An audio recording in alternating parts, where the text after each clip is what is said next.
And I am back here with Shaman. So, Shaman in the core set, they got core set changes that honestly do buff the class. Feral Spirits, Lost and Overload here. Lightning Storm, now guarantee does 3 damage. Their Spell Power Totem is now gone, so you don't have to rely on RNG. Fire Elemental, now for some reason deals 4 damage. Earth Elemental, it lost an Overload. Alakir, it got a buff here. Menacing Nimbus is back in the core set. It's always going to be around. Novice Zapper, I mean, it's a solid 1-drop that has spell damage on it. You can combo it with stuff. Like, these are all pretty good changes for the core set. Oh, here, I didn't even see this one before. I thought it was a 4-4. This is a Draenei Totem Carver. It's a 4-5.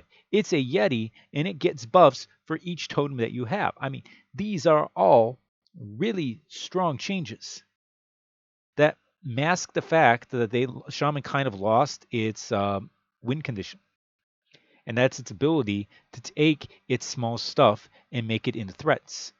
They lost not Flame, they lost Flame Tongue Totem, and they lost Bloodlust. So a large part of Shaman's board identity was that these little things that they had could become threats that could either trade up or be fodder for Bloodlust to kill you. And because Shaman lost that in the core set, I mean that's one of those cards that changes how you play around Shaman.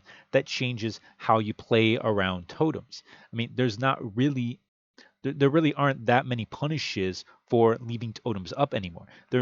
You would always clear its totems because the threat of a Wrath of Aerith's totem and what a spell power would mean there. You would clear its totems because you didn't want them to be up because of the threat of Bloodlust. That's all gone, and Shaman is probably better in the core set than they were before, but they lost the key component of their class identity to get there. So, as for Forged in the Barrens, well, we'll see what Shaman got. But I'll say this: Shaman is up there with Hunter as, I would say, arguably the second best class in Forged in the Barrens for like their cards. I think Hunter's better, but I would say Shaman's close. All right, let's see what they got.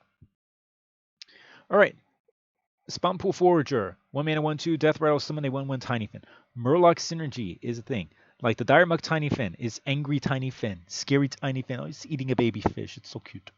It's so cute with its like weird teeth there. Okay. Point being, we've seen these effects before. A 1 mana, 1/1. That's like an Argent Squire. That's like a, whatchamacallit, the Possessed Villager, something like that for Warlock. That's a Mecharoo, yeah. Yeah. So we've seen these effects. It's a 1/2. Is that a buff? Yes. Is Murloc Synergy a thing? Yes. Is this a solid card? Yes. It's a 3-star card. Not much needs to be said. Earth Revenant. 4 mana, 2/6 taunt, battlecry, deal 1 damage to all enemy minions. So you remember that Mage got the 4 mana, 3/5 battlecry, effectively deal 1 to all enemy minions and face. This is a 2/6 taunt. A 2/6 taunt is better than a 3/5. This is a battlecry. That's kind of a worse. That's a little bit of a worse effect because you can't like buff this up. But yeah, it's a taunt. It clears off a bunch of small stuff. It's an insane card. This is a 6-star card, like no question. Lilypad Lurker. If you played an elemental last turn, transform an enemy minion into a 0/1 frog with taunt. So if we go over, we can get rid of Priest. We can get rid of the... Do I have any activators there? We can get rid of Dragons. We can go to Elemental, and we can go to Shaman. What elementals does Shaman have? You see, they still have a fairly decent number of elementals. Walking Fountain is around. Fire Elemental is around. Steward of Scrolls is around. Let's just take a look here. Soldier of Fortune, like some people don't like that. Fantastic Firebird, that curves into that. Jade Spirit, I don't think you want to go Jade. Like, maybe Jades will do well with Shaman. Sure. Divine Rager is around. Unbound's around. Marsh Spawn's around. Gyreworm's around. Arid Stormer, it's a solid elemental. That's around. Nimbus is around. So there are a lot of elementals around to activate this. I would say this would be much better if Ungoro was in, or this would be much better if Firefly was in, and you could bank the Firefly to activate this. But yeah, it's a Hex. Yeah, it's a Hex for 1 more mana that's attached to a 4/5 body. Like, that's obviously great. I don't think it's reliable enough. Elementals never really have been in Arena or really in it constructed, but this is an easy 3-star card just for the potential of it. Let's see, is this the same frog? Yeah, it's the same frog. Okay. Tiny Prince Caravan. At the start of your turn, draw a Murloc. I think this is easily the worst of the Caravan cards.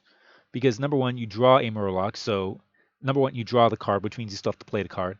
Number two, this itself is not a Murloc, so it can't draw itself. Number three, you are going to run out of Murlocs to draw. So this has like a failure condition built into it. So is this better than a regular 2-drop? Maybe. I would say it's probably a 2-star.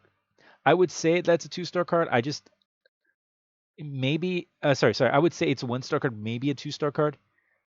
Like with the right deck, this becomes a lot more powerful because Murlocs are early game and that they will protect this. But I don't see this being all that great.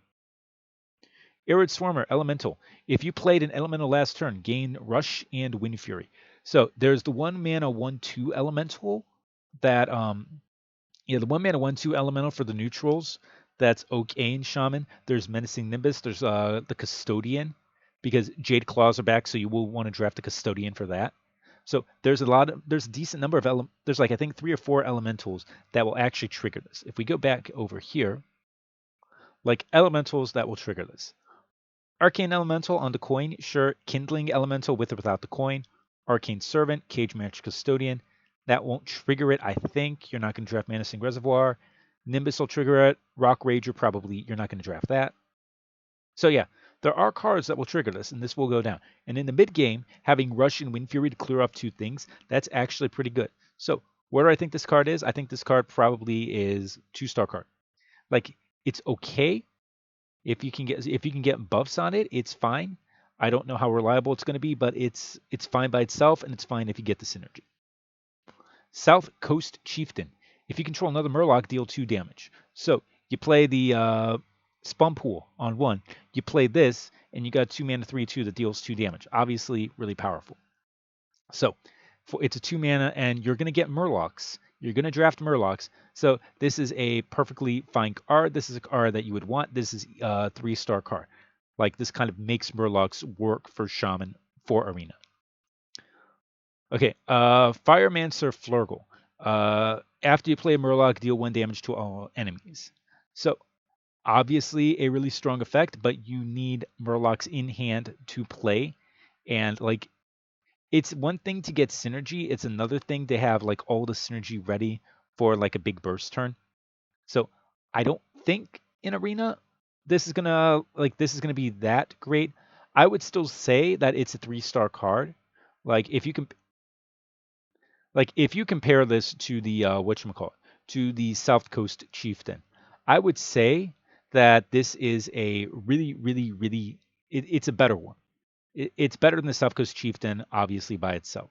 So I would definitely say that this is a mid 3-star card. Like again, you need the Murlocs to play with it, but still good card. Nothing can stop us. So give your minions +1/+1. Give your Murlocs an extra +1/+1. This kind of makes up for Bloodlust. And again, if you have the Murlocs in there, you're going to draft Murlocs. That's going to be good. So 3 mana, give your board +1/+1, and additionally buff Murlocs. You know what? That's high 2 stars, low 3 stars, right around that range. It's a card you want just because it does synergize with your token strategy. Brukan. Brukan. So 4 mana 5/4, that's perfectly fine. Nature spell damage +3. So a lot of the Shaman AoE spells are nature spells. There's another one coming up. So this plus Lightning Storm is obviously insane. We can go over here. We can go to Shaman. We can get rid of Elementals. And we can see what nature spells they have. So what nature spells does this impact? Lightning Bolt, Landslide, Lightning Storm, Serpent Shine, Storm Strike, Dunk Tank, Jade Lightning, Tidal Surge, Torrent, although Torrent really doesn't benefit all that much, Tidal Wave. And so Tidal Wave, okay, so if we take a look, what spells is it going to work with? Tidal Wave, it's not going to live for Tidal Wave. Torrent doesn't need it. So you got a couple of single target removals where it becomes a lot more powerful. And we've got like 2 the 3 AoEs that it works with. So overall, like if you can get the synergy for it, yeah, definitely go for it. But I'm not sure how often you're going to get that synergy. So I would say that this is like a low 3-star card for that. It might even be high 2 because like a 5/4 by itself is a 2. So I'm not sure how much you should give it to like the extra synergy only for nature spell damage +3, no matter how powerful that is. And finally here, Chain Lightning. Deal 2 damage to a minion and a random adjacent one upgrades and you have 5 mana. So Cleave was a card deal 2 damage to random minions, and you can control this. And then it upgrades 3 and it upgrades to 4, a lot more powerful. You compare this to what's Multi-Shot.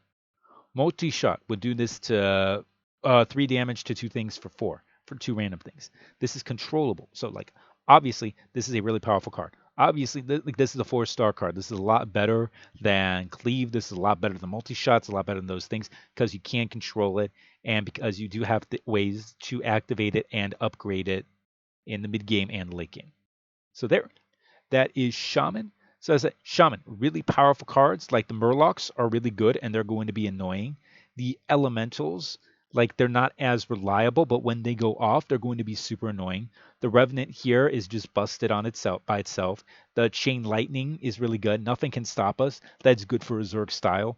So as I said, like they're tied with Hunter, I would say, for probably the second or third best Forged in the Barrens sets. We'll see the best one later, and I will tell you, it is not Warlock. So we will see the best Forged in the Barrens set after Warlock. So, well, Warlock is next, so I will see you guys for that one. So, hope to see you in the next video. Bye.